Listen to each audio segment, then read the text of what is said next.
Jaden versus Kagemaru. Elemental heroes versus the 3 sacred beasts. Kagemaru wants eternal youth.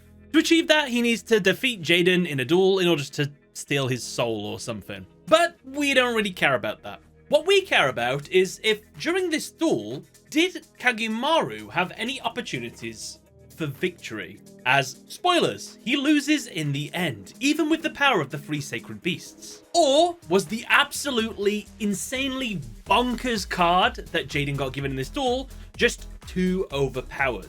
Let's find out all this together as we jump into the duel.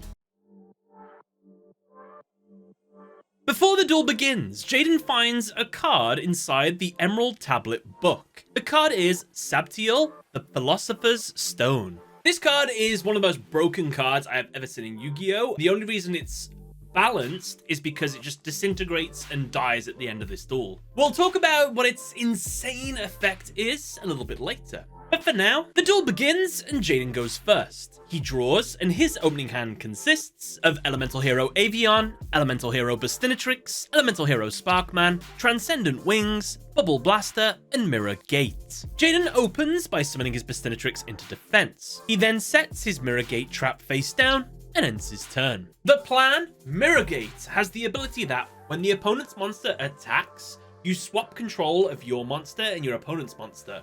Then the battle continues. So let's just say Kagemaru gets out a sacred beast. That would be a nice monster to steal, right? Well, I think so too, but Jaden doesn't seem so sure, because the fact that he's put his monster into defense position makes it seem like he's not very confident in this play. And at the end of the day, he's right, because this play is gonna whiff. It's Kagemaru's turn, and he draws. His opening hand consists of Uria, Lord of Searing Flames, Mispolymerization, Penalty Game, Statue of the Wicked, Jar of Greed, and Monster Reincarnation. Kagemaru sets 3 of his traps face down: Mispolymerization, Penalty Game, and Statue of the Wicked. He then tributes all 3 in order to special summon the first of his 3 sacred beasts, Uria, Lord of Searing Flames. This monster's attack and defense is determined by how many traps are in Kagemaru's grave. Since there are 3, it gains 1000 attack for each. Kagemaru then uses the second effect of Uria. Once per turn, it can destroy all set traps the opponent controls. When this effect is activated, those cards cannot be activated in response. And so, Kagemaru activates this ability, destroying Jaden's set Mirror Gate trap. This prevents Jaden from stealing his Uria. Kagemaru enters his battle phase and attacks and destroys Bastinatrix. With that, Kagemaru ends his turn. Now, I understand why Kagemaru wants to keep a trap in his hand.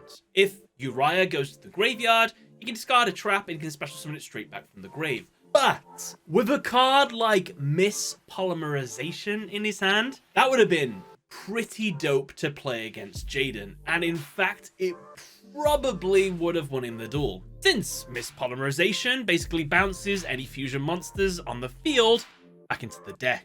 But I mean, outside of the context of the duel, he needs the sacred beasts on the field so that he can drain the spirit force from other duel monsters around the world. So I understand why he wants to prioritize keeping his sacred beasts on the field rather than just going all out, I guess. But I don't know, sure. Oh, I just need to jump in for a second. Sam in the future, currently editing this video. Fun fact, there is a huge inconsistency with Uria's effect in the anime, and I thought I'd just clarify it here so there's no confusion afterwards. During this episode, Uria is shown to only be able to destroy face-down trap cards. This makes sense because Jaden's going to play spell cards that let him use trap cards in his hand, so he's cleverly playing around Uria's trap destruction effect, which, keep in mind, the effect of Uria is called Trap Destruction. So, in this episode, Uria can only destroy trap cards, right?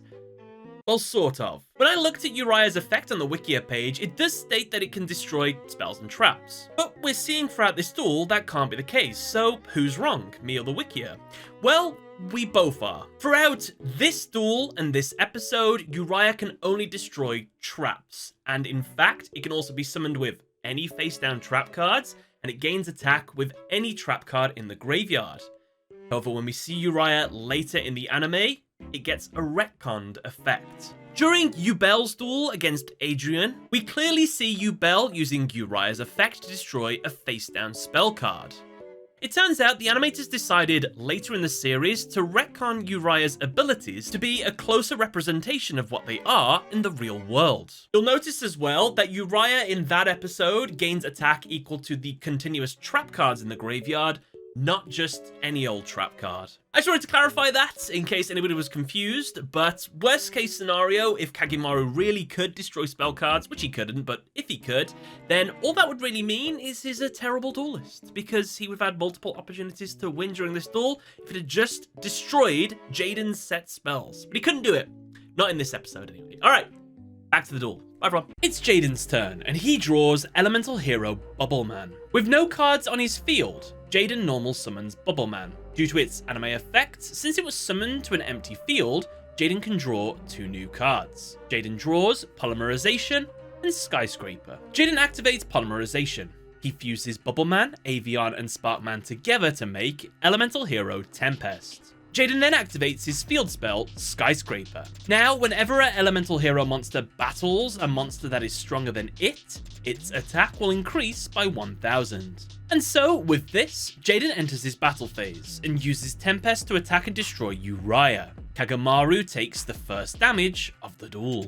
Jaden ends his turn by setting Transcendent Wings face down. It's Kagemaru's turn, and he draws Chain Burst. Kagemaru activates the third effect of Uriah. By discarding 1 trap card, he can special summon Uriah back from the grave. He discards Chain Burst in order to bring it back. By doing so, a 4th trap has now entered the graveyard, meaning Uriah's attack and defense is now 4000. Since Jaden's set card isn't a trap, Kagemaru is unable to activate his trap destruction effect. And not only that, but it's worth mentioning that when Uriah is brought back via its own effect, while there is another monster on the field, it can't attack for the rest of that turn. Luckily, this monster's the only one on the field, and so, with that in mind, Kagemaru moves into his battle phase and attacks Tempest. Skyscraper does boost Tempest's attack by 1000, however, it's now not enough. Before Tempest would be destroyed by the battle, Jaden uses its special ability. By sending a card on his field to the grave, he can keep Tempest from going to the grave itself. Kagemaru ends his turn. It's back to Jaden, and he draws Pot of Greed. He activates it to draw 2 new cards. He gets H-Heated Heart and Routweiler. Jaden plays his H-Heated Heart in order to give Tempest 500 extra attack, as well as the ability to deal piercing battle damage. Jaden enters his battle phase and attacks Uriah. Skyscraper boosts Tempest by a further 1000 attack points, and now, with just enough attack, Uriah is destroyed in the battle. As Jaden ends his turn, the effect of H-Heated Heart expires. It's Kagemaru's turn, and now he draws Pot of Greed. Kagemaru starts by activating the third effect of Uriah again. He discards his Jar of Greed trap. This allows Uriah to come back, now with 5000 attack and defense. Kagemaru then activates Pot of Greed. He gets Fallen Paradise and Hamon, Lord of Striking Thunder. Kagemaru starts by playing his field spell, Fallen Paradise. Due to the game mechanics of the era, 2 field spells can't exist at the same time, and so Jaden's Skyscraper is destroyed as a result of activation. Following this, Kagemaru activates Fallen Paradise's effect. Now, once per turn during Kagemaru's main phases, while Kagemaru controls a Sacred Beast monster, he can draw 2 new cards. He gets Abyssal Designator and Premature Burial. Kagemaru sets 3 of his spell cards in his hand face down. Abyssal Designator, Monster Reincarnation, and Premature Burial. He sends all 3 to the grave in order to special summon his second Sacred Beast, Hamon, Lord of Striking Thunder. Kagemaru enters his battle phase and attacks with Hamon, destroying Tempest. Since Hamon destroyed a monster by battle, its second effect activates. It deals 1000 damage to Jaden. Right here in the duel is where Kagemaru has absorbed enough dual monster spirit and reverts back to his younger, more youthful look.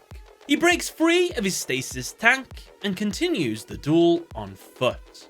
It is at this moment as well that he reveals that Uriah is unable to end the duel here. as he's not allowed to attack due to its summoning sickness effect. And so, Kagemaru ends his turn. It's Jaden's turn, and he draws the Flute of Summoning Kuriboh. Jaden normal summons his Routweiler into defense. He then sets Flute of Summoning Kuriboh face down and ends his turn. It's back to Kagemaru, and he draws the Creator. He activates Fallen Paradise to draw 2 new cards. He gets Resurrection Tribute and Cemetery Bomb. Since, yet again, Jaden has no set traps, Uria is unable to destroy any of Jaden's back row. And so, Kagemaru enters his battle phase and uses Hamon to attack and destroy Routweiler.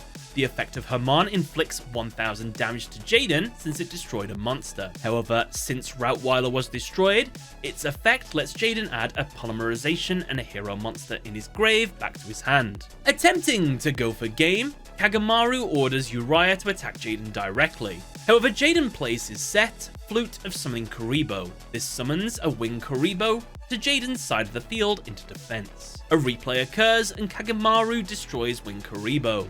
Now, since a Wing Kuriboh was destroyed, the effect of Sabtiel, the Philosopher's Stone, activates in Jaden's deck, adding itself straight to his hand. With no further plays, Kagemaru ends his turn. Now, it's worth bringing up that Jaden doesn't seem to know what Sabtiel can do. There's definitely text on the card, but he never plays the card until a little bit later in the duel when Professor Banner appears and just explains what the card can do. Keep in mind, on Jaden's next turn, had he used the effect of Sabtiel, I mean, he probably could have won. And I'm sure you're all curious, what can this card do? Well, we'll talk about it when it gets activated. Still too soon. It's Jaden's turn, and he draws Bubble Illusion. He summons his Bubbleman to the field. Since it's alone, Jaden draws 2 new cards. He gets Metamorphosis and Hero Rule 1, 5 freedoms. Jaden activates his Metamorphosis. This lets him send his Bubbleman to the grave in order to special summon a fusion monster with the exact same level. Jaden summons out his elemental hero, Neo Bubbleman. Since Neo Bubbleman is treated as a Bubbleman while face up on the field, Jaden is allowed to equip it with his Bubble Blaster. This increases its attack by 800. Now, Neo Bubbleman attacks Hamon. Kagemaru, thinking this is a foolish play, laughs at this move. However, Jaden reveals that a monster that battles with Bubble Blaster equipped is not destroyed in the battle, and the owner does not take any battle damage. However, since Hamon battled with Neo Bubbleman, Neo Bubbleman's effect activates. Its effect destroys any monster at the end of the damage step that it battled, and so Hamon is destroyed. As a result of Bubble Blaster's protection effect, it sends itself to the grave. Jaden moves to his main phase 2 and sets Bubble Illusion face down and ends his turn. It's Kagemaru's turn, and he draws Raviel, Lord of Phantasms. Kagemaru draws 2 extra cards thanks to his Fallen Paradise. He gets Divine Wrath and Phantasmal Martyrs. Since, yet again, there's no traps face down, Kagemaru is unable to remove any traps on the field. And so, Kagemaru enters his battle phase and uses Uria to attack Neo Bubbleman. However, Jaden activates his set, Bubble Illusion. This card, while he controls a Bubbleman on the field, lets him activate a trap from his hand. He activates Hero Rule 1, 5 freedoms. Due to this card's effect, Jaden can banish 5 cards from Kagemaru's grave. He banishes every single trap he has. This causes Uria's attack to drop to 0. Neo Bubbleman, now stronger, destroys Uria. Kagemaru enters his main phase 2 and uses his Resurrection Tribute spell. This card can only be activated if a monster was destroyed by battle and sent to the grave during this turn. Now, Kagemaru can destroy 1 monster the opponent controls, and then special summon 1 monster from his grave in defense. So, Kagemaru destroys Neo Bubbleman and brings back Hamon into defense. Following this, Kagemaru activates Uria's Revival effect, discarding his Cemetery Bomb in order to summon Uria into defense. Finally, Kagemaru activates his Phantasmal Martyrs. By discarding 2 cards in his hand, he can summon 3 Phantasmal Martyr tokens. Uria's attack and defense increase thanks to Divine Wrath going to the grave. With Kagemaru's final play, he tributes all 3 of his Phantasmal Martyr tokens in order to special summon his final Sacred Beast, Raviel, Lord of Phantasms. If you were curious, by the way, Phantasmal Martyrs in this episode requires the use to have 2 sacred beasts on the field. In the real world, it only requires you to have 1 sacred beast, which would seem super convenient because yes, Kagemaru could have won the duel if he could summoned his Raviel this way. On the downside in the real world as well, it requires you to send every single card in your hand to the grave. If this was the case as well, you'd have had to have sent his Raviel to the grave. Regardless, with his plays done, Kagemaru ends his turn. It's Jaden's turn, and he draws Dark Factory of Mass Production. He activates it to add back 2 normal monsters in his grave. He gets Avion and Bastinatrix. Jaden activates Polymerization to fuse Avion and Bastinatrix together to make Elemental Hero Flare Wingman. Now, since Jaden summoned a monster, the first effect of Raviel activates. Whenever Jaden summons a monster, Kagemaru can special summon a Phantasm token to the field. And right here is where Professor Banner appears and explains everything you need to know about Sabtiel, the Philosopher's Stone. I promised I'd reveal its effects, and here we go. If Winged Kuriboh is destroyed, add this card from your deck to your hand. You can activate this card 3 times. Each time you activate this card's effect, pay half your life points. When activated, imagine any card in your deck. This card becomes that card. After the new card has resolved, add Sabtiel back to your hand. If you activate this effect 3 times, this card's effect now becomes target 1 face-up monster on the field, multiply its attack by the number of monsters your opponent controls until the end of the turn. Now, whether Sabtiel can become any card in Jaden's deck or specifically just spell cards, well, that's up for debate. I think it's honestly a super broken card. You'll have to let me all know what you think of this, but it's hella strong. So now that Jaden knows what this card can do, he activates Sabtiel the Philosopher's Stone by paying half his life points. He imagines the card that he needs, Fusion Recovery, and so this card becomes that. Jaden activates Fusion Recovery. He adds back his Sparkman and Polymerization from his grave. At resolution, Sabtiel returns back to Jaden's hand. Jaden activates Polymerization, using Sparkman and Flare Wingman together in order to summon Elemental Hero Shining Flare Wingman. Due to its effect, it gains 300 attack for every elemental hero in Jaden's grave.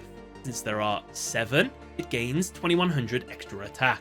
Due to Wingman's summon, Kagemaru gets another Phantasm token. Jaden enters his battle phase and uses Shining Flare Wingman to attack and destroy Hamon. It's destroyed. However, before Flame Wingman's second effect can activate, that deals damage equal to the destroyed monster's attack, Kagemaru reveals Hamon's second effect. When Hamon is destroyed, the owner takes no further damage for the rest of the turn. This means Kagemaru survives. I guess it was lucky that Jaden chose to attack Hamon.